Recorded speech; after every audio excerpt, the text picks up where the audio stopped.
And so then I said to the waitress, "Get your own milkshake." Every time you tell that joke, I still love it. Hey, Yeah. David. Hey, how's it going?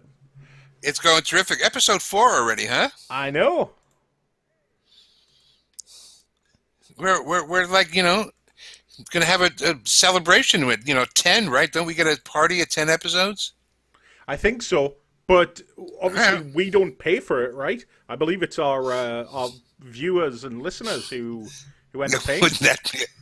Well, there we go. I guess I'll be sending you cupcakes through the mail then. No, you like those M&Ms that I bring in the suitcase. I forget what kind of M&Ms you like. You have a It's special the kind. caramel ones, I think.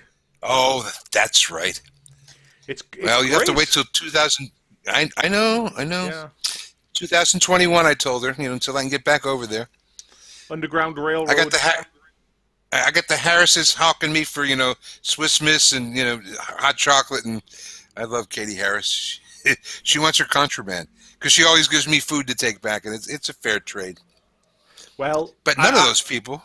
and of Go ahead. course, in return, you get hugs. So, You know what? I get hugs, and I get little Megan saying, "Hello, Santa Pita," and it's really a lovely Dickensian moment almost in modern day. oh, it's like it popped off the pages of a Charles Dickens novel.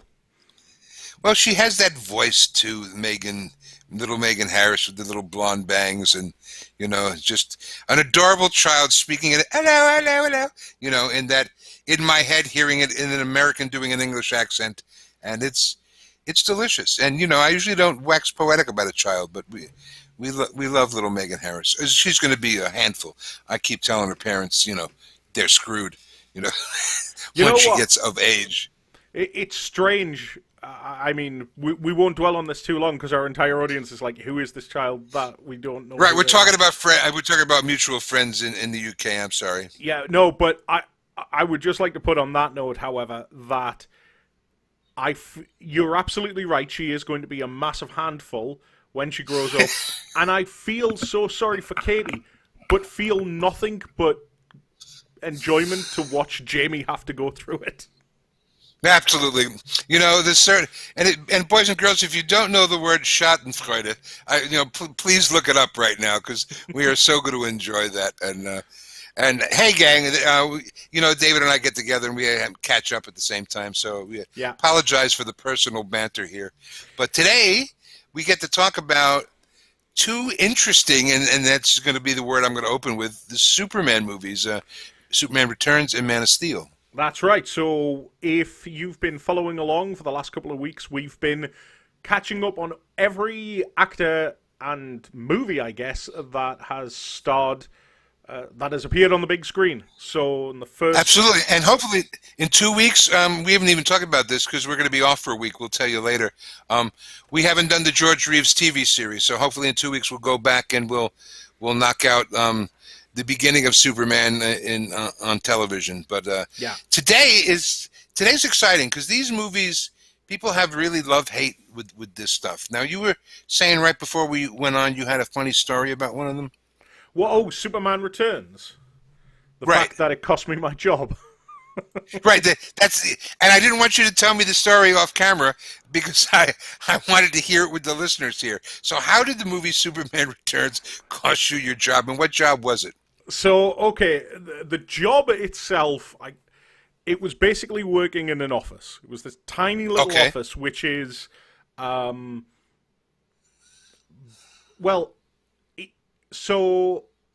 about a 5-minute walk from my house. But here's the interesting thing. My office is directly across the road, or was directly across the road from the cinema. I'm sure people can already start putting the pieces together here. So, Sort of like Valhalla out your window, we're waiting there for you. yeah, exactly. That's it. A decision had to be made. So, I mean, what are we talking about here? We're talking about Superman Returns. So, are we talking 2006? Whatever year it was that it came out. And Yep, 2006 on the button. yeah, 2006. there is a new Superman movie coming out. The buzz is electric. It is being directed by the guy that directed the X-Men movies, Bryan Singer. It has an all-star cast. Brandon Routh looks the part. The trailers look incredible. You know, everything is right with the world. And I think to myself, okay, this is it. The first viewing that we're going to get, I am there. Now, obviously, you got to remember, this is 2006, so for us here in the UK, like, midnight showings weren't a thing. Okay. It was just kind of like, once the cinema opens, then you can go see it. And so, a couple of weeks beforehand, I go into my office and I speak to my boss, and I say, I need to put a day's leave in. There's no leave available. Ah, well, that's awkward. Because I really need that day off. Yeah. Well, you can't. You're going to have to come in. I'm like, well, yeah, but I really, really want the day off. And so nothing changes, and push comes to shove, and a man has to take responsibility for himself. He has to make an account of his own accord, and he has to decide what's more important. Going to see Superman, or alternatively, going to work and earning money. So, of course, I didn't go into work that day. I went to see Superman Returns, but the story gets better here. About 45 minutes in, yeah, it would be. It was literally just after the plane sequence. Mm-hmm. The projector breaks in the cinema. So me and my friend Phil, who you've met, Lovely Phil, end up had Chinese food. Exactly. End up having to leave the cinema with a free ticket. But we've already watched the first 45 minutes. However, fortunately, we already had another ticket booked for that night anyway, to go with some more friends. Okay. So what actually ended up happening was David goes to the cinema and only sees 45 minutes of the movie, whereas if he just waited until the nighttime, he could have seen all the movie, and I wouldn't have had the very awkward conversation the next day where my boss went, I literally saw you out the window walking into the cinema. Explain yourself. To which I turned around and said, yeah, I told you I was not going to be in. And he was like, do you really think that's professional? I said, no. And he was like, well, you're on a temporary contract and we can't trust you. And I was like, right, okay, cool, bye. And you know, it's and yeah, and that's it. So Superman cost me my job. It's that sort of commitment to one's passion, cats and kittens, that you really want in your life. Because, you know, I think somewhere, David, in your subconscious, you knew, I don't give a crap. You know, if you know, I'm going. It was and it was a terrible job. I'm not going to sit here and say that I made like a good decision. I think what and I you did weren't was, married. You were making a no. decision for one. Also, no, that's what I'm saying. Yeah. You're just making a decision. I got a lousy job. I don't like it anyway. Superman's on. I think this is the easiest math problem in the world. The fact that he saw you walking through the theater adds to the comedy part of the story for me. You exactly. know, it couldn't have been any better if you just held one finger up in the air, and I don't think you can see my finger off camera as you're walking backwards over there. And now, it must be said, however, that there is another Superman-related story which does involve my wife, but we'll come to that after we've talked about Superman Returns. Okay, so in the end, if you had to now in retrospective, and I think I know the answer, was Superman Returns worth giving up a job over? Well, that's a tough question, isn't it? No, let me rephrase it. Is Superman Returns another film of giving up that job over? Yes. There you go. Yeah. I knew I could get you the answer I wanted. Yeah. Okay, so that's the preamble to Superman Returns. What about you? It's 2005. The buzz is real. Superman Returns is on its way. What do you recall back then about the movie? Well, I recall getting excited because it's Superman back in the cinema. You know, and oddly enough, my first thought was, the costume doesn't look right. You know, they always loved tinkering with his costume. But the thing that I loved about it was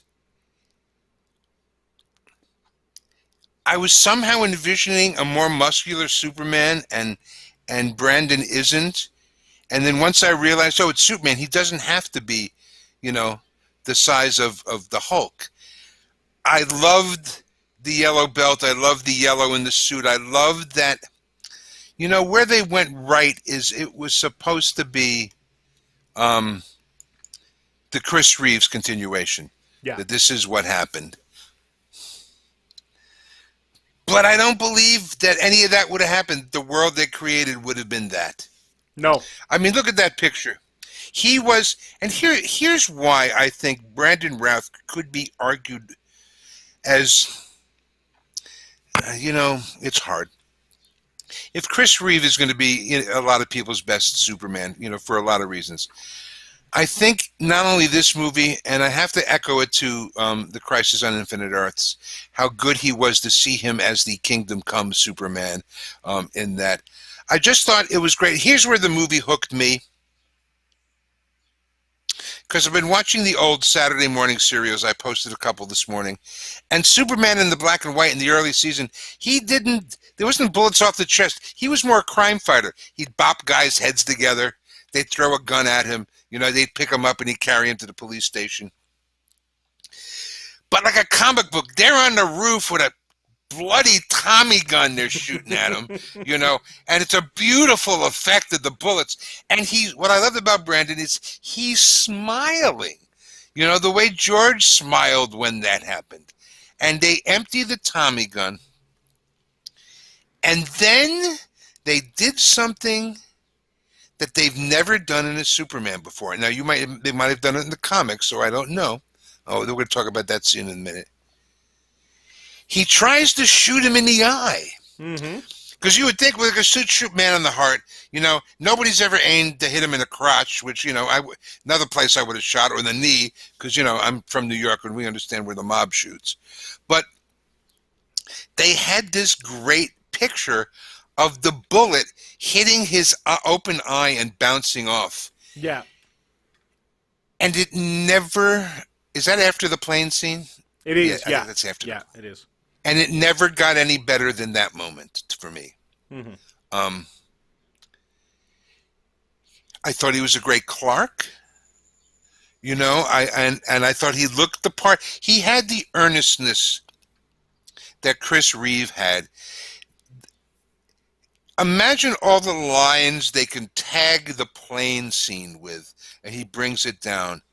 And the line they tag it with is, as you know, statistically speaking, air travel is still the safest way to go. And he's just the big blue Boy Scout in that moment. And David, I just adore it. It's just that, yes, ma'am, thank you, sir, Superman, that polite Kansas-raised boy that I thought Brandon, and I know I didn't think I was this passionate about it, but I really am. Of how good he was as Superman in a crapola movie that I didn't like for 1,000 reasons. And there's two of them. Kate, what's her name? And I don't remember it. Kate Bosworth. Kate Bosworth, that's right. And Kevin Spacey. Who was actually in two different movies as he was acting in that movie. You know, I don't know, David. It's where I go to the purest thing. You know, the whole thing about Superman's kid. Oh, it's great. I don't know if it's going to show you. I mean, I don't know. I love this bit. This little grin. Like, I love that. Yeah. Right. It's just that little, really. So play it one more time. Because I wasn't ready for it, and this little square was over it. But it's... dare you say that oh God, it's just great. Is there that look? Hold on, let me just go back a little bit here. Just leave it there. That's all right. See the yellow. We love the yellow. We love this slow motion. Doesn't blink. It doesn't hurt him. Nope. It falls. Nice shot there. And that little look. Yeah. Like it's about to happen. That's that look like it.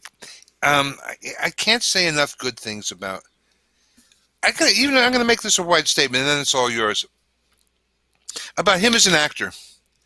I loved him in Ray Palmer in Arrow, and then I loved the goofy Ray Palmer in Legends, and I really dug both his Clark, and he had a great moment of it in Crisis, about the glasses, and then his Kingdom Come Superman. Yeah. Look at that. If you want to chisel a comic book, an artist's comic Superman, first of all, and I've done a lot of movies.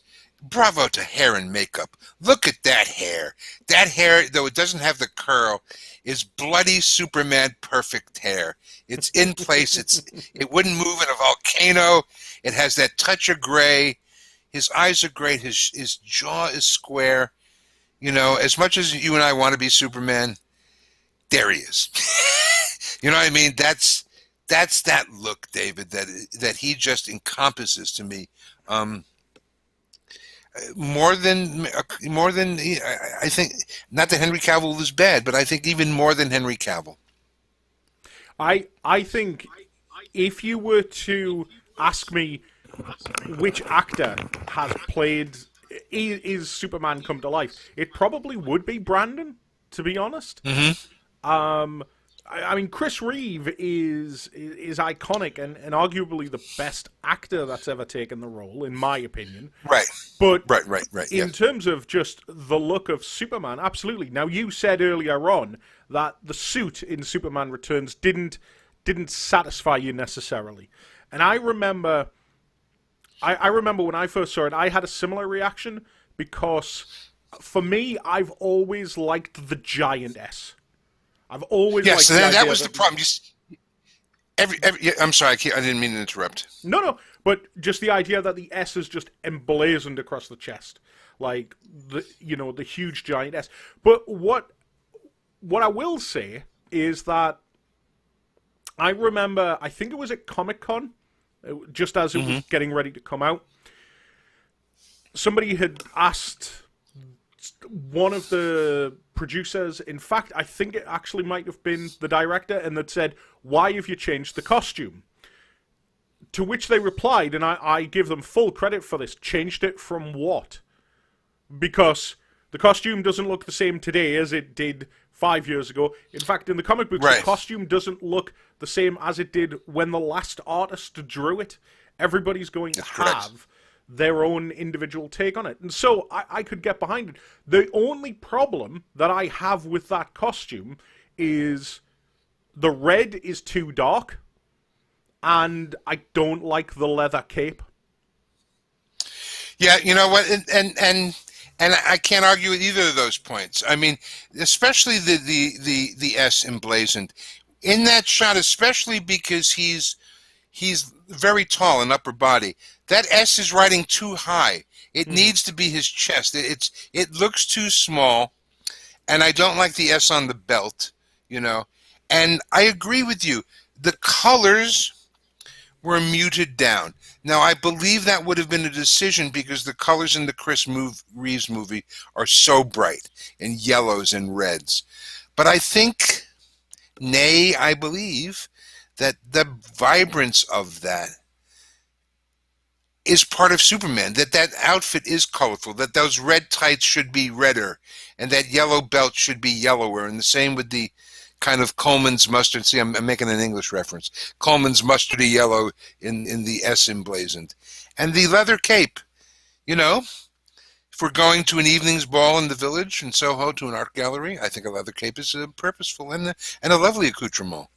But for our Superman, little mister, I happen to agree with you. It's not leather weather in Kansas. Lara didn't say, Jarrell, did you pack the leather? He might need leather. They might have a party one night. No. So, yeah.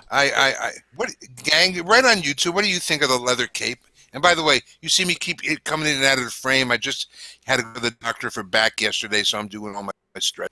So that's what you see. I'm not bobbing for apples for anything. You just But take let it us know easy. what you think. Yeah. What I like fruit. There's no. It needs a little more comic booky to me, which is again the problem I had with Man of Steel stuff, because it's Chris Reeves' costume spoiled it for everybody, because it was the explosion off the page of what he was in the comic books. Yeah. But And here, one the of- longer we look, I just want to say one thing. The longer we look at him there, and they have the curl in that picture, that's Superman. Yeah. See, That's Superman. I always think that more than any other superhero, like if you're going to try and extrapolate some kind of reality out of this, okay, is that Superman, if I know this is going to sound like a ridiculous thought experiment, but let's go ahead. with this, okay? I teach improv. I have no problem. If superheroes were real and they existed in the real world, our world, as it stands today, it would make sense that Batman is armored to the hilt. It makes sense that they have these bulky outfits and stuff. Superman is the only one who would probably just wear like lycra, because he doesn't need armor. It was this whole thing with the New 52 where they were like, "Oh yes, well we've given him this armored suit. Why?" So when they do things like what they did with Brandon's costume and Henry Cavill's, where it's the case of, oh well, it's a different type of material, it's much thicker, all of that stuff. What breaks my illusion is, how in the world do you fit that under your clothes and nobody notices? Right, absolutely. I mean, it's leather, it's hot. You have to really chafe him in the summertime. Can I just throw a caveat for a second? At some point, I want to discuss Superman in space. Just because every time he does something in Superman Returns and then Superman, Man of Steel, he's in space and he has that Bizarro moment in one of the movies. And yet in the Superman the series and in Justice League Unlimited, he has to wear a helmet to go into space. Yeah. And I just wanted. I'm having a problem with that. Which one is it? You know what I mean? So we don't need to discuss it today, but it came up when you said Superman in space, and I went, yeah, you know what? I do have a problem with the guy with the helmet, Superman having to wear a helmet in space. Yeah, I agree with you, but, you know. All right, good. That's it. But, you know what? I want to give Superman Returns its due. I think that despite the fact that it is a movie which is less than 20 years old, came around before the Marvel Cinematic Universe, but was certainly, you know, later than the X-Men, and I think the first Spider-Man movie had come out by this point as well. In fact, it definitely had. And absolutely. I think Spider-Man 2 might have even been out by the time this movie rolled around. So we were getting those superhero movies. We weren't quite at the MCU level yet, but we were on our way. And the problem with this movie was that it was a love letter to... it was a love letter from one director to another. And somehow, Bryan Singer managed to convince Warner Brothers to give him $100 million to go make a fan film. And therein, I think, lies the inherent flaw with this movie. Because it is just slow. And it is trying to mimic... It is trying to mimic a movie which came out 30 years earlier. And it doesn't even do a very good job of that, because it's supposed to be a sequel to Superman 2, but it doesn't make sense. So it's not a sequel. It doesn't play it. The world he comes back to is the characters didn't make sense. I hate disparaging an actor. It's a director, but that was the most unlikable Lois portrayal in anything I've ever seen. I don't feel sympathy for her. I think she comes across whiny in this. I don't believe there's really any chemistry between the two of them. You believe there was chemistry with Chris Reeve. He had that boyish smile like Pink. I like Pink. That moment that was that. I didn't feel that with the two of them. I felt that with Henry Cavill and Amy Adams big time. See, Yeah. I love their relationship, hugely. And it's in the direction. You're correct, David. I really believe that. I believe it's Singer's homage that he was making that was, what's the word I'm looking for? It was laborious, Mm.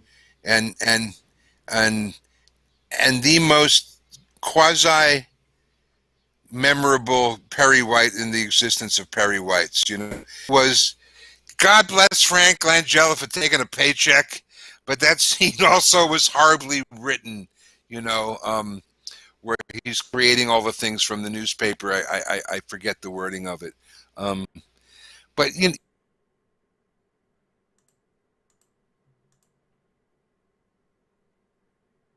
on, Mm. Parker Posey in the end becomes the most interesting character in the second half of the film. But she's, pardon me for stretching, she's the Valerie Prine character in this movie. She's the bad girl that has the good moment, the hooker with a heart of gold, Mm-hmm. that kind of moment, which we like redemption in our evil characters that are human. We can side with her because we all understand of crossing that line, and the dark side, a few Star Wars fans, and the neutral zone, a few Star Trekkers. But to me, it became a movie about a relationship I wasn't interested in Yeah. because I didn't feel any passion. It's like watching Tom Cruise scenes. Whenever he has a love scene, and for 1,000 reasons, he's just the wrong man in it because I don't believe what's going on here. And it wasn't from Brandon's side. I just thought that I found her Lois Lane's portrayal unlikable, except when she's talking to her son, and we're going to get that problem in the film as well. But what did you think? Am I being too hard on the performance? No, I agree with you. I don't think Kate Bosworth was a good cast for Lois Lane, but I think there's. I'll tell you where I fall down on this movie, and Okay.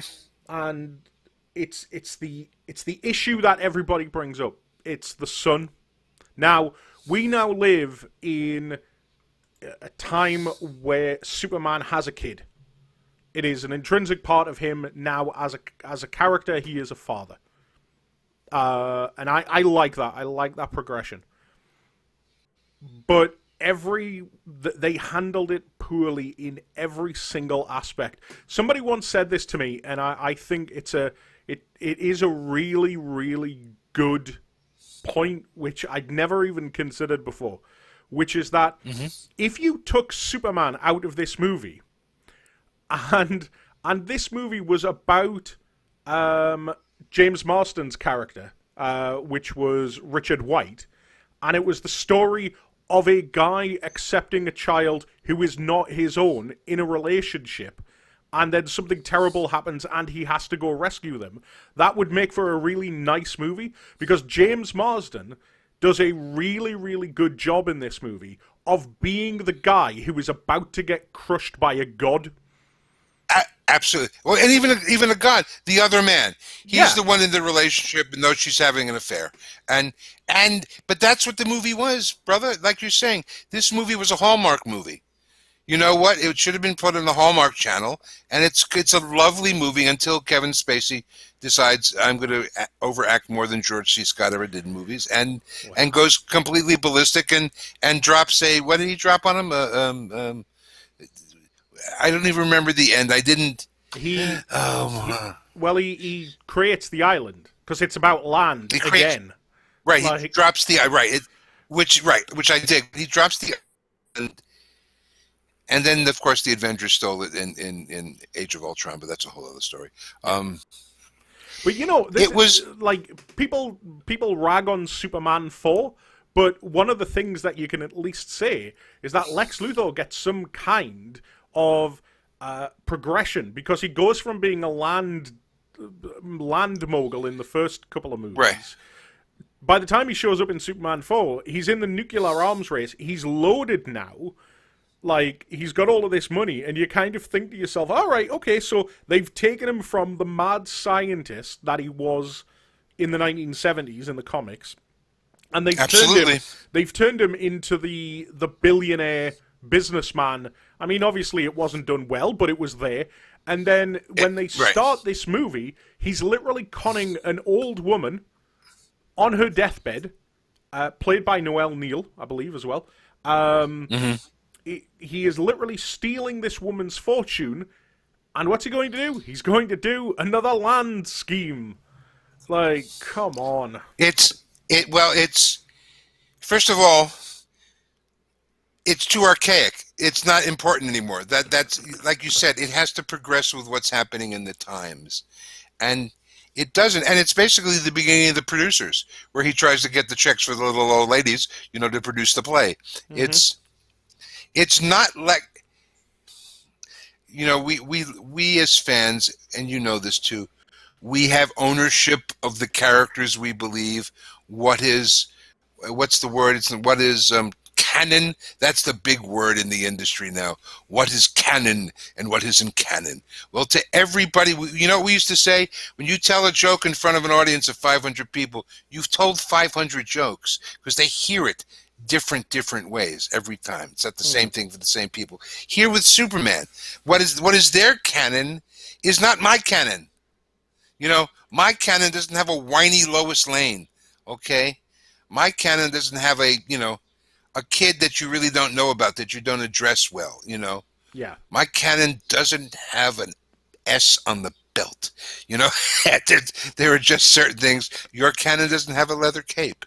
Everybody has their own version, so yeah. We cheer when one is close to our home, and we boo when one is totally unlike anything else. And I think in the writing and the directing, and even in Snyder's homage to the film, Luthor has not progressed in the story. Hence, he's not interesting. And maybe, and I hate to forgive Kevin Spacey anything, he has nothing to do but yell, and be... Yeah.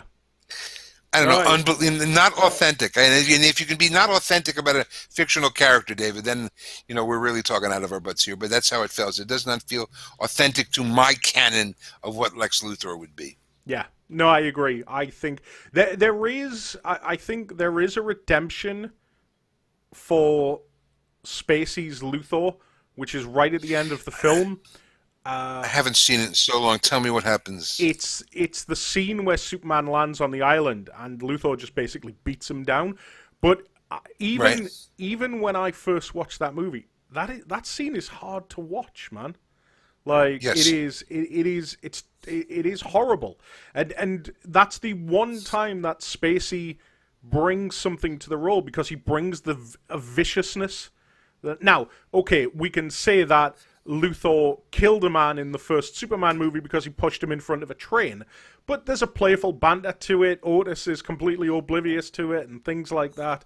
It's, even though it's a horrible thing that is happening, it is still not played in a horrific manner. But Spacey does have this moment right at the end of the movie where he beats Superman down, and it's hard to watch, and it's the one time when Spacey's Luthor really sort of, and they try to give him they try to give him something in terms of why he is he hates Superman so much. Obviously, we all know that, in the comic books, it's total ego. That's what it is. But Luthor will never admit to that. He always tries to be the bigger man, and he always tries to claim that he's doing it for the betterment of humanity. And of course, Luthor says to Lois, it's Prometheus taking fire from the gods, all of that stuff. And he tries to give this, but it just never lands properly. And it doesn't land because of the fact that his scheme is, well, land, to pardon. It's about land. Yeah, and it's disappointing. It doesn't fit. It really doesn't fit with how it's moved on. And Luthor's, by the way, beatdown scene that I found very hard to watch was directly from the comics. I remember a cover of a Superman comic of Superman and, you know, dare I say for the 50s, it would be homoerotic, you know. Superman and Lex Luthor without shirts on a planet with a red sun, and he's giving Superman the beating of his life in this comic. And as a kid, it's very disturbing too, because, you know, you don't want your heroes totally invulnerable, but you don't want to see them, you know. That scene was too violent for a Superman movie. Well, it also doesn't help as well that they have to keep beating you over the head with the Christ analogy, so that literally he stabs him in the side, you know, with the kryptonite. It's which again was Heavy-handed. yeah, Heavy-handed. it was, and it didn't fit with the. I don't think it fit with. Well, actually, no. That's probably a lie. It did fit with the tone of the movie, because really, if you go back and look at it, despite the fact that it has a 1920s, 1930s architecture and stuff, there is a bleakness to that movie. A lot of scenes are shot at night. You know, and things like that.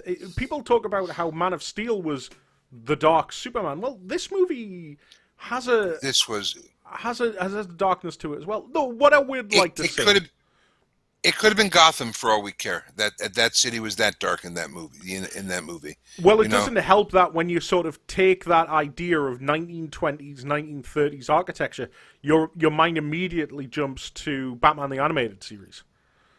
Right. So there is that comparison in your brain, you know. I do like the idea of it, but there is a reason that Metropolis is called the City of Tomorrow.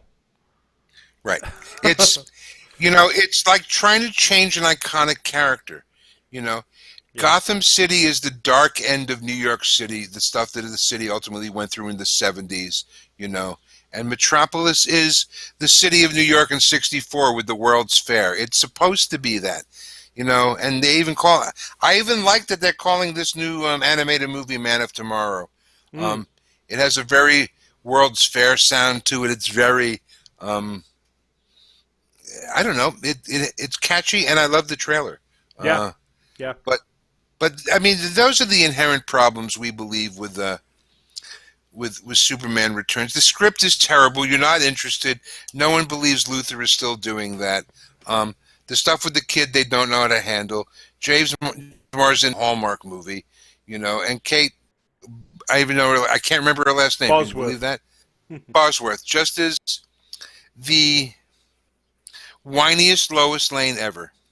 You know, and that's really all I got to say about that. And I just watched Phyllis Coates this morning. It's 6:00 in the morning when they replay 2 episodes, and that is the fighting dame Lois Lane.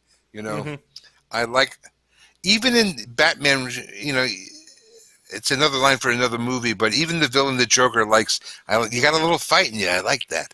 You know, Lois has more than a little fight in her. Yeah. Look, she wins.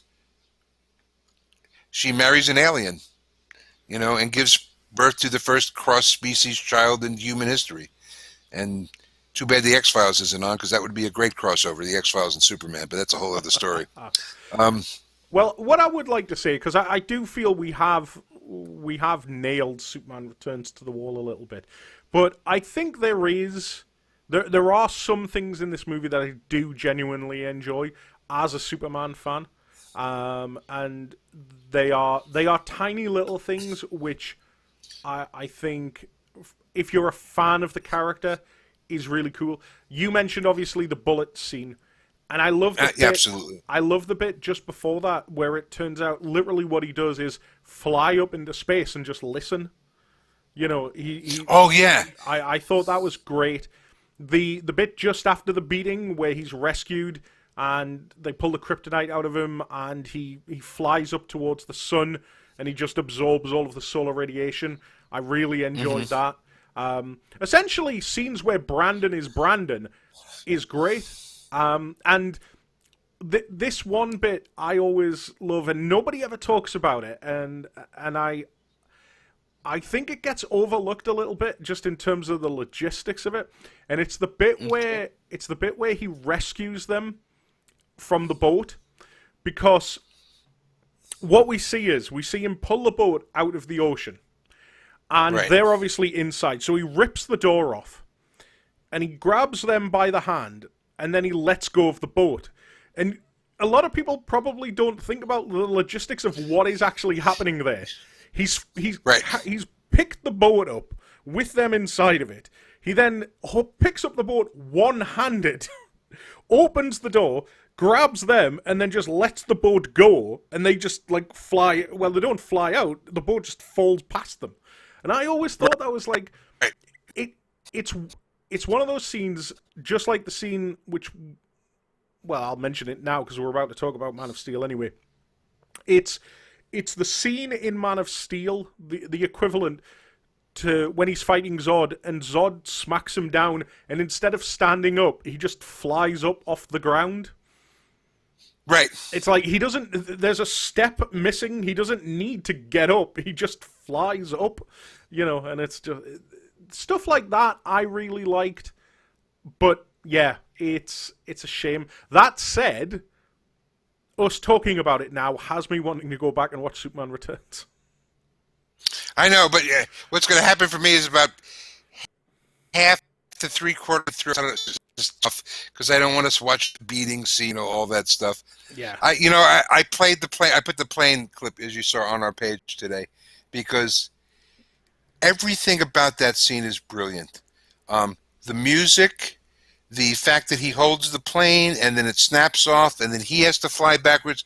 I mean, it really was the first time that it really looked like realistic what would happen if a guy who could carry a plane and a space shuttle at the same time had to deal with that. I adore that scene. Yeah. And it has the great Superman moment, the look. There's always that moment where he does one thing and it's like, there's something over there, I have to get. And he does that. He lets the space shuttle go. You see behind him, so his hair and cape are waving beautifully. And then it's like he hears the plane, and then it's like, and it's that camera look. Actually, like, all right, Brandon, go to camera 2. Just turn to camera 2 on that shot. That's terrific, because it's that moment where he's Superman. He's heard it. Yeah. And he's going to, like a bullet, he goes down there to take care of it. Yeah, like the Superman being Superman shots are great. I always love the bit where he's heading out to sea, and obviously the earthquakes are going on because Luthor's creating an island, and it shatters all of the windows. And as he's flying out of the city, he literally does a 180, so he's literally on his back, looks down, and just fires his heat vision across the entire city and vaporizes all of the falling glass. Right, and it's just like, that's a great shot. And it what's great about it is that it shows just how effortless he is in regards to, and this scene, this one from the, we talk about the fact that, I mean, God bless him, he as you say, he didn't really have anything to go with, but Frank Langella, that shot where he brings the Daily Planet globe down and we get the Great Caesar's ghost line, is by far Langella's best part in the role. But there are those little tastes in the meal that are hopeful that we'll get our Superman. But it wasn't a movie to further the story of Superman. It was a movie to make love to the past director. And that wasn't for us, and now the fans kind of demanded the movie at least be, partially for the fans. Yeah. And what I think is disappointing as well is, I suppose we should bring this up as well, but, given the reputation of Bryan Singer and Kevin Spacey now, this movie is kind of, because of everything that's happened since then, this movie is kind of going to be the long-forgotten Superman movie. Which won't be, they won't forget Brandon Routh because of what he did this year on the Crisis stuff. Yeah, because he was really great, and they won't forget Brandon as the Atom, and and he's just been great. He's had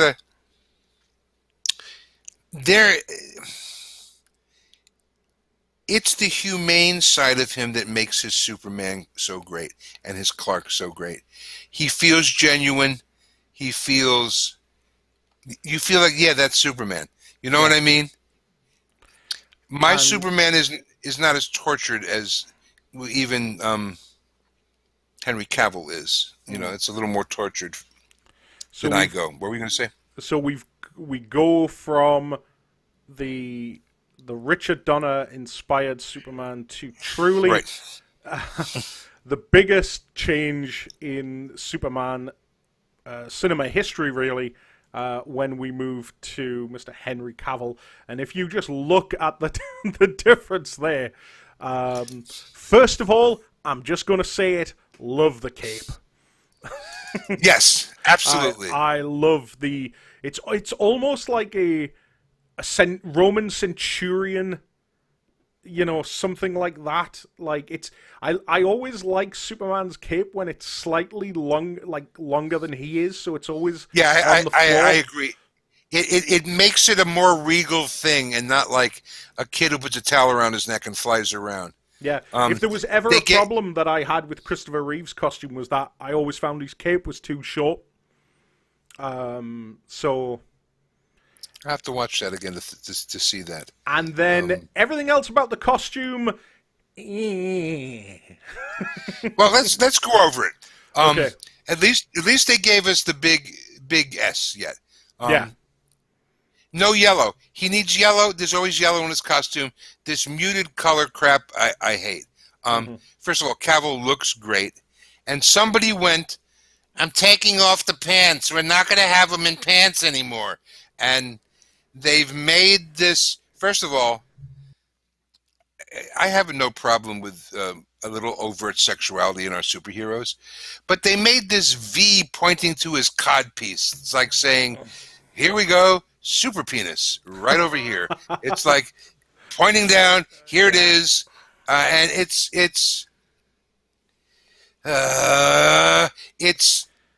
unnecessary because they changed it to update it. I'm not a fan of the unitard. I like the pants. The pants are missing. Where's his fucking pants? You took them out of. Oops, I said it again. I get one of those a show slips by. You do, absolutely, because otherwise then we're going to get a rating. I get all riled up. But I'm with you, Dave. I don't like the unitard. The color's a little muted. And then there's the fabric itself. It looks like Kevlar, and I don't think, this is my guess, my canon, I don't think Ma Kent sewed a Kevlar suit for her son. Well, no, but at least in the movie they do give us an explanation as to where the suit comes from, I guess. Right. It comes So, from Krypton, right? It does, That's the yeah. whole thing. Yeah, It's I remember. either manufactured in the ship or it's been there for. You know what? That's the great panacea in movies. You create those little robots that fly around, Yeah. and all you have to do is say, "What do robots do it?" Yeah, the robot. The robot did it. Yeah, the robot did. The robot made the suit. That's when you get away with everything. Because who you would argue? Well, I don't know if a robot can make a suit. Yeah, exactly. He's a great. Look at the picture. Look how they. Let's take it from an artistic standpoint. Even in this picture, it's sad. No, go back to no. I need you to go back to no. It's first of all, it's very much like the David. Okay. Literally the stance of the David in Florence. It's a statue. It's a statue pose. No two ways about it. It's, I don't want to say sullen, but it's sadly contemplative. I'm having a problem with teeth. Contemplative. Contemplative. Thank you very much. It just gives you, there's a burden, you know what I mean? I think it's and a little boredom. I think it's this newer versions of Superman, to me, the old timer, and I have to speak as the old timer because I'm the old timer. It's an ennui. I don't like my Superman bored and sad and contemplating the shot in the Man of Steel where the entire courtroom blows up all Batman around v him. Superman. That's what I meant to say. Thank you. I need Radar O'Reilly, and there's a reticence in his face that this is probably my fault, by being, somehow I caused this. And I get that you're going to have a little conflict, and this is the whole new Superman world. But again, this just comes across to me, David, as very mildly depressive. I don't remember George Reeves being as Superman like that. I don't remember Chris Reeves being as Superman like that. And I don't even remember Brandon Routh as Superman like that. So this is something new to me. Maybe you youngins can help explain this to me, this pain, this weight of the world, this ennui that our superheroes, inner struggle have now. Weren't they supposed to be better than us and, rise above it? Well, again, go ahead. Yeah, I agree with you. I think look, it can't be. You can't look at specifically the sequel to Man of Steel, Batman v Superman, without realizing that the inspiration for that movie was Frank Miller's The Dark Knight Returns. Without question. Right. Because that is Batman in that movie. That is the interpretation of Batman that they've gone with. And I think that plan was probably, in the back of their mind when they were making Man of Steel, and as a result they knew what the tone was going to be of that movie, and the tone of Man of Steel sort of reflected that. And it was this idea. Look, I think what they've done is they've quite honestly said, what if Superman existed in our world? Because when I look at Man of Steel and when I look at Batman v Superman, you look at it and you're like, yeah, look, this is the reality of how people would act because of the fact that people are not the best most of the time. Right. And but having said that, if you watch any of the Superman movies, even if you've never read a Superman comic in your life, and you just watch the first Christopher Reeve movie and you listen to, I was about to say Morgan Freeman there, but that's a completely different person altogether playing Jor-El. I just think Morgan Freeman would be a fantastic orator for this, but they can be a great people, Kal-El, they wish to be. They only lack the light to show the way. For this reason above all, and their capacity for good, I have sent them you, my only son. They can be a great people. They just lack the light, Superman, to show them what to do. He's not here to fix all of our problems. Which is why Superman 4 doesn't work. He's not here to fix the planet. He's here to show people that people who have great power and great responsibility, do the right thing all of the time. That's the episode I watched today of the TV show. He was doing the right thing. He was a crime fighter. He was cleaning up organized crime in Delhi, in Metropolis. He's not this. This generation likes their heroes burdened with angst, and I get it to a certain extent, but it's tortured.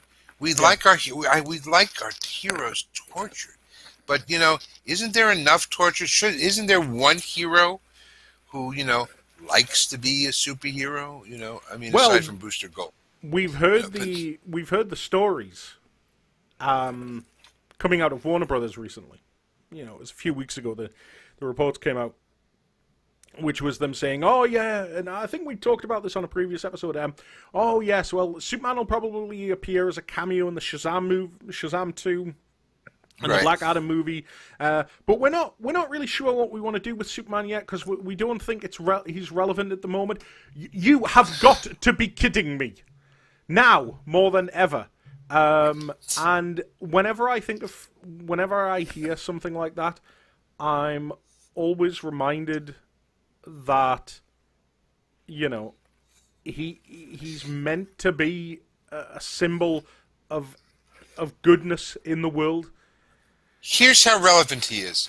I was in the hospital yesterday for some wound care work, and I kept, and it was adorned with kids, crayons and paintings saying, "You guys are the real heroes. You're the heroes," and so many of them drew a Superman S that was up on the hospital walls as I was being wheeled through, and you see so many pictures now of a cowl and a Superman cape, and then a doctor's coat and a nurse's scrubs. And our heroes are changing, and our heroes, there needs to be this.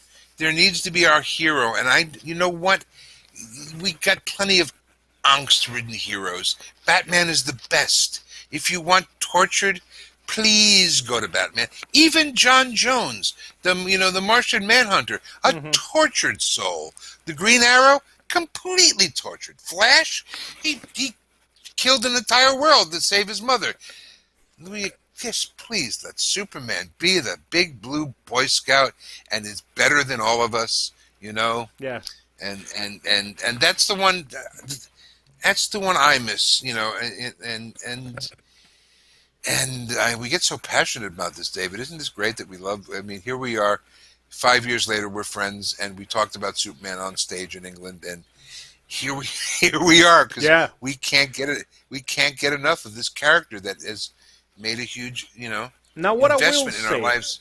What I will say is putting, because I think you and I share exactly the same idea of what Superman is, putting that to one side, I am an incredible fan of both of these movies that Henry Cavill has starred in Man of Steel and Batman v Superman, because I think this has been proven a couple of times over the course of these podcasts that we've done. I am prepared to let them mess around with the character more than you are, but only to a degree that at the end of the day he is still the same guy, and Man of Steel and Batman v Superman seem to me to be not necessarily Superman movies that are trying to give a message to people, but are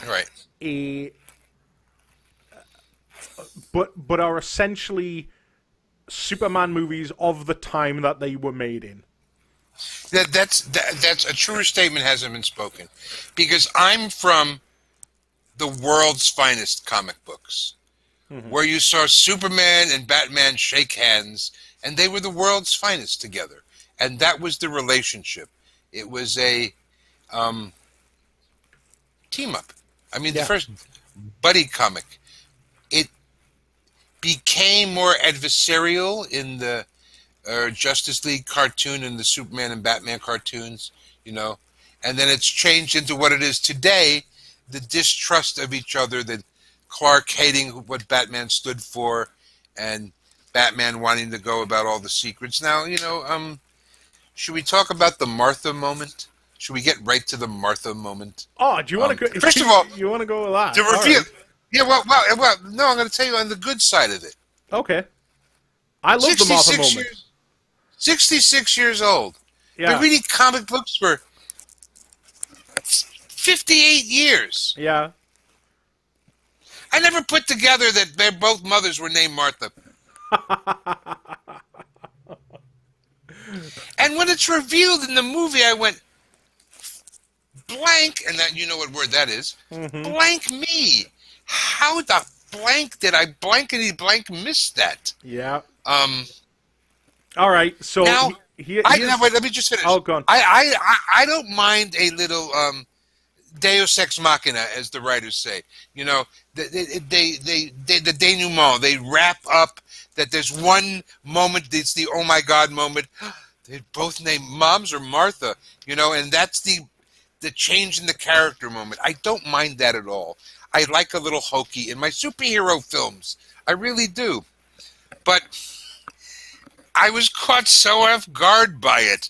I was, no, really this? And I was like, damn, I never realized that before. Yeah. Because it was, It was the gotcha moment for me in that movie because I was having a problem with that movie, David, because it was darker. Do you bleed? You will. It's not the characters that I grew up with, so I resist. My first reaction, David, is resistance because it's not who I loved. But it's. So I love the Martha moment. Like I love the Martha moment because I think it is the thing that cuts through obviously Batman's exterior. And if you watch that movie, it is and if you compare the Batman that we see in Batman v Superman versus the Batman that we saw in Batman Begins, all right? In Batman Begins, when his parents die, it is his father who he has all the flashbacks with. It is his father who has the last words with him and things like that. But obviously, in Batman v Superman, it's his mother that we see, and it's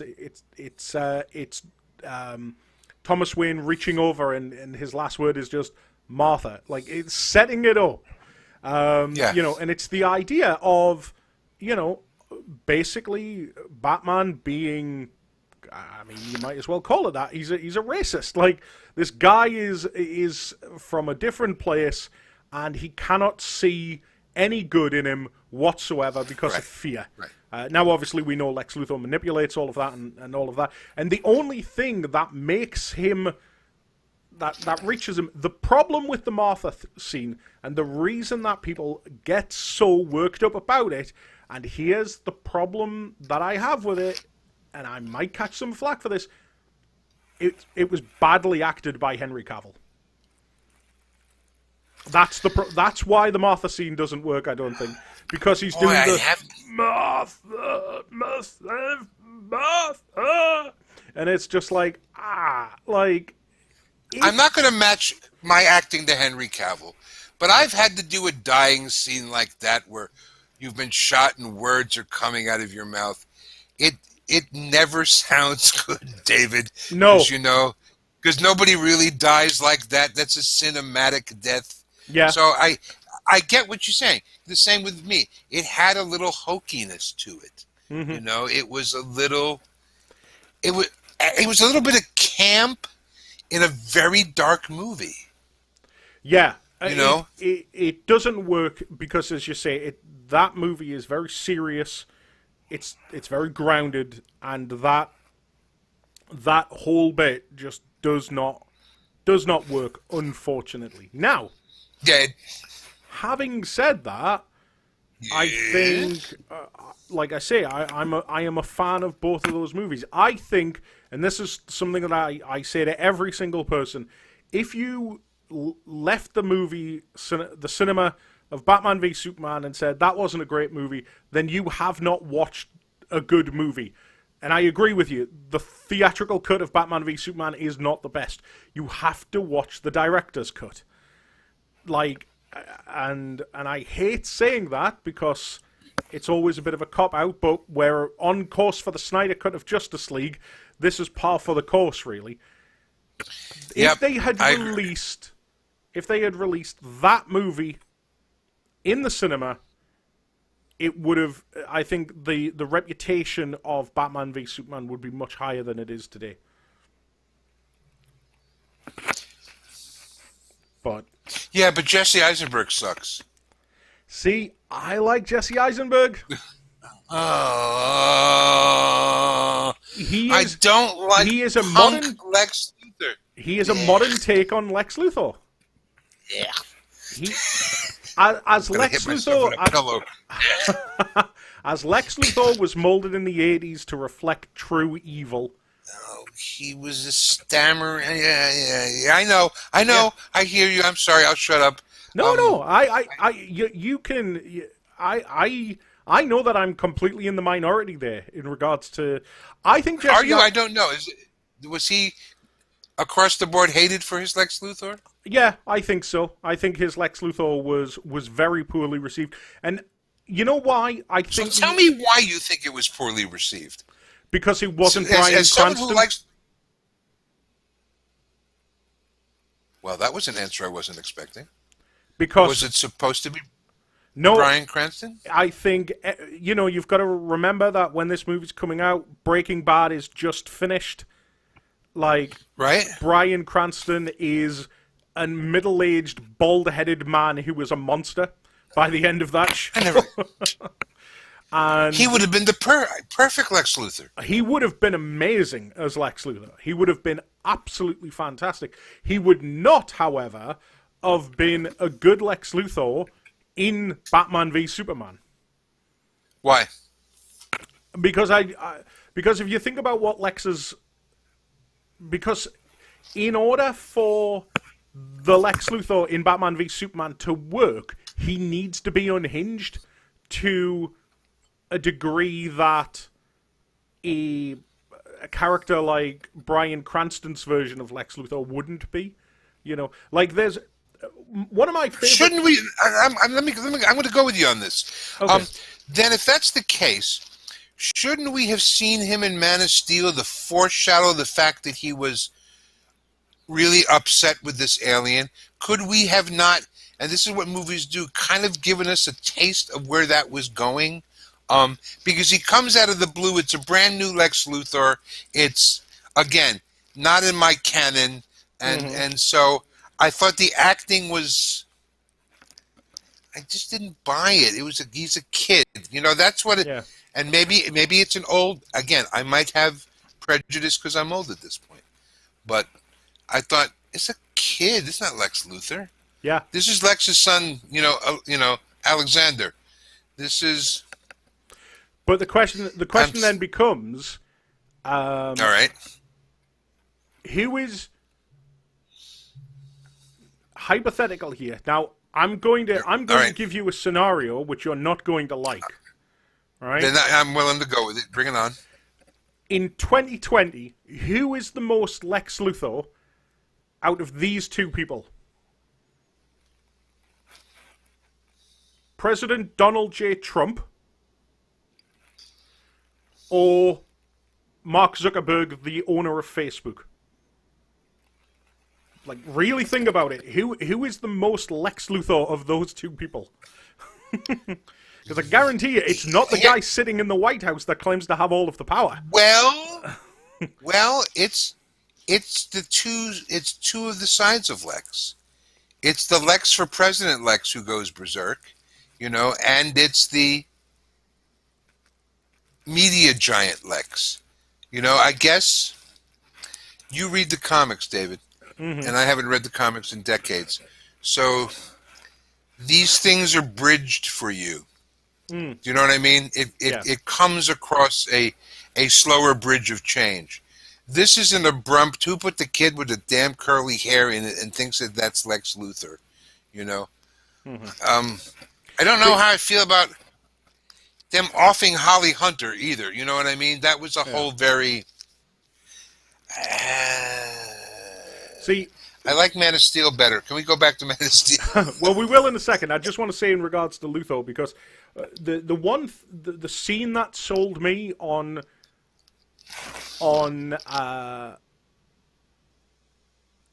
Jesse Eisenberg's performance is the scene where he's at the benefit and he's given the speech. And what I like about it is the fact that you're not really meant to pay attention to it because there's other stuff going on. Batman is trying to steal data. Wonder Woman is stealing the data off Batman. Clark Kent is listening to what Batman is up to. There's other things going on, and so you kind of don't pay attention to the speech. And if you listen to the speech that he gives, it's perfect Lex Luthor, because you get the sense, because he brings up his dad all of the time, you get the sense that Lex was horribly mistreated as a kid. Most likely, beaten and... Well, he was, because he says at the end of it, it didn't save me from Daddy's fist. And that's the problem. You've got this kid who's clearly been abused physically because he wasn't strong enough. And now, this god has come from out of the sky. And what is the story he tells when he's talking about knowledge? He says, what use is absolute knowledge when somebody has ultimate power. Like, you know, the classical phrase, the pen is mightier than the sword. Well, yes, the pen might be mightier than the sword, but if that sword is swinging at your head, that pen ain't going to do jack. And I always liked that. I thought that was, it's subtle and it's lost, I think, and I really like that sort of version of Lex. Now, yeah, let's talk about Man of Steel, because we kind of jumped all over the place and stuff like that. Henry Cavill, I think there is something about his performance which I really, really like. And I think that goes right back to Man of Steel. And that is the fact that it's a story about him trying to find himself, his place in the world, and I don't know where you're going to fall on this one, but what I like about the movie is the fact that it does away with the pretense of the Clark Kent persona purely for the benefit of Lois Lane, so that she, you know, because she figures out who he is half an hour into the movie. Right. And so we don't have to do the dance that we've done in the movies for all of these decades. I didn't mind that, to tell you the truth. I liked his Clark Kent investigative reporter.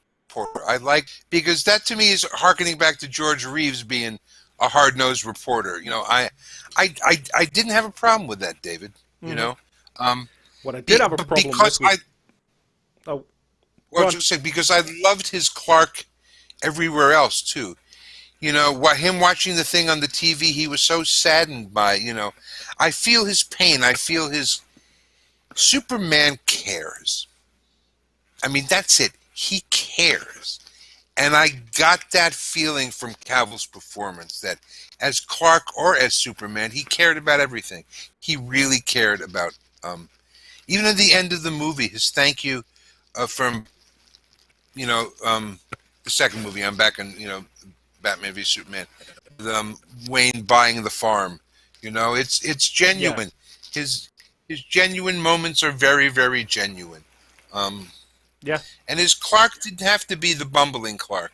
No. You know, no one's ever going to be Chris Reeves Clark. That was special and different. And again, I didn't mind at all that they didn't bumble him up a little bit. Yeah, I agree with you. You know, Dean makes the Lois relationship strong. I'm sorry. Yeah. We were talking about the relationship before. It's why their Lois and Clark relationship is much better than the one in Superman Returns. Because these are two adults, you know. These are two people I buy as a couple. Mm-hmm. I buy it so much as a couple in, you know, again, Batman when they bring him back to life, when, you know, the big guns is Lois. And he flies her to Kansas. I mean, I love that. I love the human Superman, you know. Yeah. I love him being more human than we are.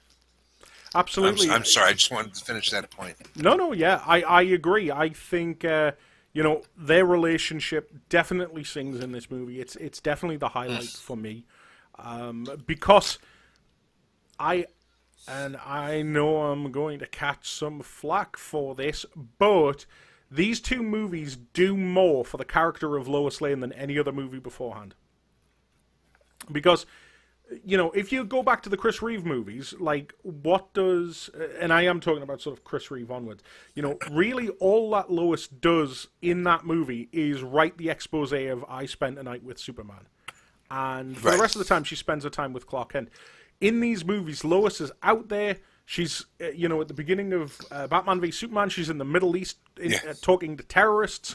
In Man of Steel, she's in the Arctic, right? She's getting kidnapped by the military. She's then getting kidnapped by Kryptonians. She's then working with the Gladiator, Russell Crowe, to, like, free Superman. She like. But even when we first meet her, she is in the Arctic trying to find. She's an investigative reporter. Yeah. You know, she's where she shouldn't be in the middle of it, and that's when she first gets a glimpse of Clark. Yeah, absolutely. It's a great. They have. I know how much you love the Dean Cain Terry Hatcher relationship, but you're absolutely right that this furthers this. This is the most adult Clark and Lois relationship. Yeah. You know, I believe this is a couple I believe should be together. It's not cartoony. It's not soppy. It's not, hallmarky. It's really real. She's great, She, Agreed. as an actor, rocks my world. She just has that look in her eye, and it's a beautiful moment. Yeah. When Clark and she touches his face. To me, that's the most intimate move you do to someone, when you gently touch their face and she touches his face, and he's back. I like that first movie a lot, David. I really do. I like all the stuff on Krypton. Like Russell Crowe a lot. I love the fact that Jor-El got to interface with Lois Lane in the movie. Do you know what I mean? Yeah. I don't think those two characters in the history have ever gotten to, even if it's, whatever the hologram or whatever he is, have gotten to interact. I think it's sweet. I found Krypton interesting. It was a different take on it. Certainly it was very, the costumes were very throwback to Flash Gordon of the 1938s with Buster Crabbe. They were very ornate, operatic, Doctor Who, Time Lord, Gallifreyan. They were nearly Gallifreyan, to me, in that sense. That is one thing that I think these movies did very well, was that they just tried to plot their own path. Yeah. And one person that I want to talk about in Man of Steel as well, and I thought this was excellent casting, and I still do, even though I think the character didn't quite have that moment that I was hoping for, but Michael Shannon as Zod was brilliant casting. Yes. Now, Michael Shannon he's one of those actors where I always get the feeling that every time he plays a role, he's just playing Michael Shannon.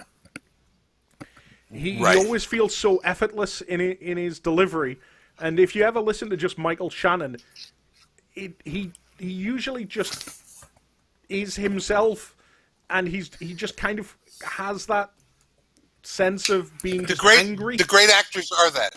Yeah. Jimmy Stewart, Spencer Tracy, they always played themselves, and there's a sense of you're seeing another part of him. We talk about in acting class all the time when an actor talks to me. He goes, well, the character. I go, no, don't talk about it as it's somebody else. It's you. Mm-hmm. You're embodied that. So how are you feeling in that scene? How would you feel when that happened? He embodies the anger. Even that great moment, you said it, you echoed it before, when Brandon Routh can hear everybody above Earth. Yeah. That great moment, then Zod is first getting his powers, and he doesn't know. You have to think about it. He does. Remember the first Superman movie? The kid can't deal with all the noise in his head, so they actually echo it through all the different Superman movies. That Zod can't deal with that all that noise first in his head. See, that's the interesting part to me in the writing and in the layer for Superman fans of oh yeah, well that would happen. What would happen if it's the first time? Yeah, and what I really like about it, which I think makes Zod particularly great in that movie, is the fact that when he fights him at the end in Metropolis, Zod very quickly overcomes that issue, much more so than Superman, because he's a soldier, and he obviously says that. He says, I've trained myself. Like, I am better than you because that's the entire point. The entire point of Krypton and what Jor-El and Lara were trying to do is they were trying to break this cycle of predeterminism, that Clark would have Clark would have, if he'd been born on Krypton through the birthing chamber, he would have ended up being a scientist. Zod was a warrior. Like, Right. And they wanted, and Jor-El says it. He says he wanted to give Clark choice. Now, obviously, that didn't happen because Krypton went bluey. But it was great to see that little bit with Michael Shannon, where he was just like, "Look, I am a soldier. I can deal with this much better than you could." And the last thing that I'll say about Man of Steel is the fact that, say what you want about that last scene and about the damage and the destruction that is caused and all of that stuff, I completely understand it. That said, this movie is the first movie that actually made Superman feel like what Superman, not who Superman is, but what Superman is capable of. That end fight is huge, it's powerful, it's destructive, and it gives you a sense, and it builds up through the film. You mentioned obviously there about, when he's a little kid and he can't shut his hearing off. And again, it goes back to this idea of like, okay, the movie is actually trying it in its best way it can to show us just how difficult it must be for him on a daily basis. It's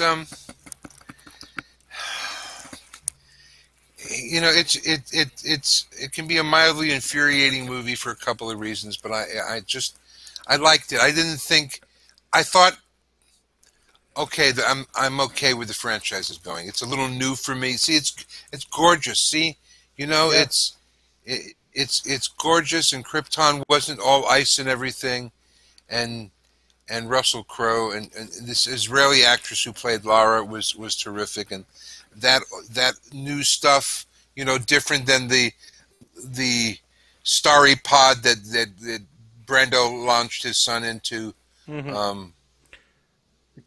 So even the logos are great. There's no color in the logo. Do you see what I mean? Yeah. There's no color there yet. This is great to watch. Let's just watch for a second, David. Remember what they're trying to sell us here. All right. So here's the story. Imagine if you couldn't hear this. It's the story of a kid. Here we show. I love Superman and buses. And it's that moment. It's always buses. Isn't it? This scene breaks my heart every single time. Absolutely. I just want to be your son. I am your. You are my son. Yeah. But oh my God, no! It was Kevin Costner's best moment as dad, don't you think? Yeah, but the problem is every other time you're like, what have you done to Jonathan Kent? Why is he such a beaten man? I know he really is a beaten. I don't like the he kills himself thing. I don't. Yeah, that is a major. And there is Henry Cavill basically naked. What a beefcake. See, that's a great reveal at the fortress. There's the cape. See, great shot. I mean, iconic Superman shots. That's from how behind the cape should look. Absolutely, 100%. I don't care if it's CG. I want it fucking waving in the wind. Because we always did that with kids. One guy got behind with a cape, and you waved the cape. That's the fun part. And here, I love this, because this is him reaching for the sky. Let's talk about metaphors now, boys and girls. It's the violet. I love this. I love that bit where the Kryptonians come to Martha's house, and then he shows up, and he's just like, "You dare threaten my mother!" It's like just right, which is great. Yeah, kick his ass because it's mom. You know what, David? I dig this movie. I've seen it 3 times, I think. Mm-hmm. There she is. Oh man, you know what? I have a soft spot for Irish redheads. I got to tell you. Kathleen Kelly, I know you're not listening to this, but boy, do I miss those days. We were young. Anyway, I'm sorry. I had a moment there. You know what? If there's one of my students, and I can't tell you that story, but there might be people out here on the podcast who might actually know Kathleen Kelly. So there we go. And thank you. when they put the chest shot in, because you got to have this shot in. Yeah, you do. Got to have this reveal. You know, even I have a picture of me in this shirt pulling open my red jacket to do that reveal. That was, that was the... It's such a big part of our lives. I know I start to wonder about it, but it's... It is. All right, it's a religion. Right. It's a religion, It's a way to live. It's a parable on how to be fair and on... We could all use a little Superman in the world today with what's going on. If we all just tried to be a little more fair and a little more honest and a little more earnest, and there's enough for everybody, and your freedom ends at the tip of your nose. The rest of this is shared space. We could use a little Big Blue Boy Scout. Yeah, I agree. I agree. We really could. And that's what I'm looking forward to with Snyder's Justice League. I'm interested to see where he's going to take the character. We saw it in Justice League. He comes back, and he comes back and he is all for truth, justice, and the American way. So it will be interesting to see Snyder's take on it. Because as much as we've talked about Man of Steel and talked about... Batman v Superman, we haven't actually talked about Justice League. Yeah.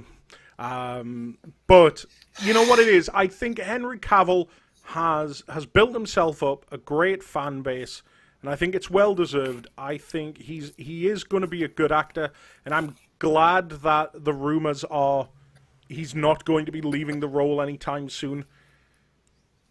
But I liked him in the Mission Impossible movie. Yeah. I didn't think, ooh, there's Superman. No. Just like when I see Chris Evans do movies now, I don't say, oh, there's Captain America. No, he's a good actor. Yeah. And you put him in scenes with other good actors. I mean, again, they're Lois and Clark. You want to be in love like they are. You know what? At least I do. Again, I remember that kind of love, where I would turn the world backwards for you.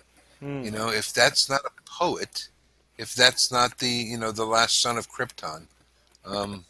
So shall I finish this podcast off then with my love story about Superman then?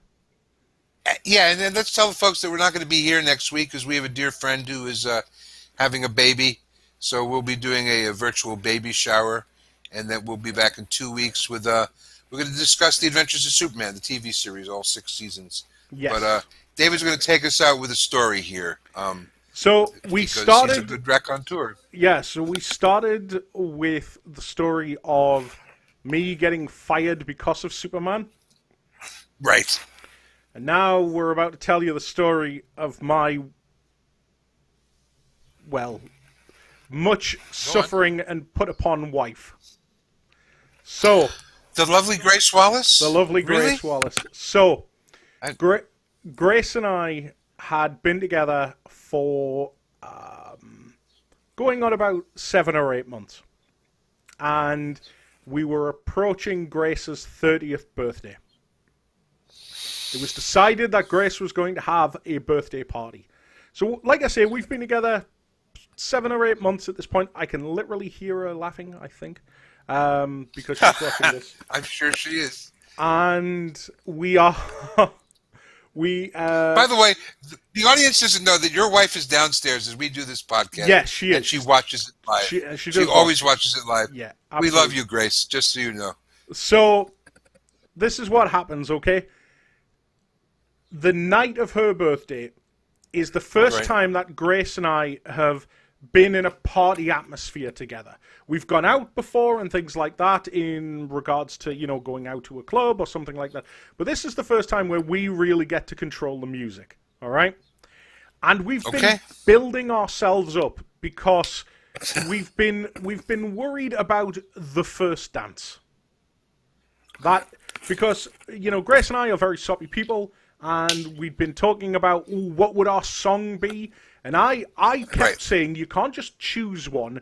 It has to be something that is going to be naturally occurring. Right. That night, a song plays, and Grace comes over, grabs me by the arm and says, "Come up and dance with me." It's a slow song. It's enjoyable. We're about halfway into it. When all of a sudden, Grace's best friend's husband leans into us and whispers into my ear, "They've just announced a Batman v Superman movie at San Diego Comic-Con," and I was out the door. Oh my God! I left my wife in the middle On a dance floor? on a dance floor to go watch the San Diego Comic-Con announcement, which literally just had a dude say, "Yeah, we're making Batman v Superman." So she was furious. Okay. Really? I'm stunned. I made it up to her. I think I managed to get out of Dodge, but Yes. we decided that we were going to set a date for our wedding, and our wedding was going to be the 24th of March, 2016. Batman v Superman was released on the 25th of March 2016. And when did you see the movie? Well, she said that I couldn't leave the wedding early to go see the midnight showing. No kidding, brother. So at the By the way, that's hour, why you're still married. Yeah, exactly. Okay, just so you know that. Exactly. You didn't leave, that's why you're still married. Yep. So the very next day, on the 25th, we took all of our friends who'd come for the wedding, and we all went en masse to the cinema to go see Batman v Superman. That's fantastic. See, that's the kind of stuff I love. That's a great story. And so I got to say something about your wife, by the way. Okay. She, and it's all positive. She is so wonderfully supportive. As you are of her hobbies, she is the greatest Kryptonian wife ever, because she loves the franchises. She loves your wallpaper. I know you have special superhero wallpaper up there just for her that she likes. But I'm not gonna give that away for anybody who ever goes to the room. And Grace, you're one of a kind. I'm just telling you that because I've known you for years now, and a Kryptonian, a partner in like you, a Kryptonian couldn't ask for a better one. So there we go. You put up with me. You put up with me too, Grace. So I really appreciate that. Yeah. Right then, Mr. Spellos, shall we bring this episode to an end? Absolutely. We should not be so critical of Superman Returns, because there are beautiful moments of it. Henry Cavill's a good Superman. There are flaws in these movies because this generation likes their things very dark. Mm-hmm. We both can't wait to see Justice League, the Snyder Cut. Yep. And as we get closer to September, we'll talk about the Superman TV series. And then we're getting a whole mess of Martian Manhunter. And we're getting John Diggle, who found the little green box with the green, isn't the green ring, is going to be is moving to Metropolis. That's what we hear at the end of Flash. So I think there's a lot of good stuff. You know, the way Supergirl revealed a lot of the stuff in the comics that we always wanted to see. Yeah. You know, we got to see Metallo because of Supergirl. You know, I'm psyched for the series. Yeah. You know, I really am. Can I throw one thing out to you before we end this? All right. Wow, look at the time. I know. We've been on a long time. Yeah, we need to go. But I just want to throw this out there because you brought up John Diggle. Okay. What if? Yes. What if? Yes. Right. Yes. Here's my pitch for you. The very first episode that we see John Diggle again. Oh, tell me. Right.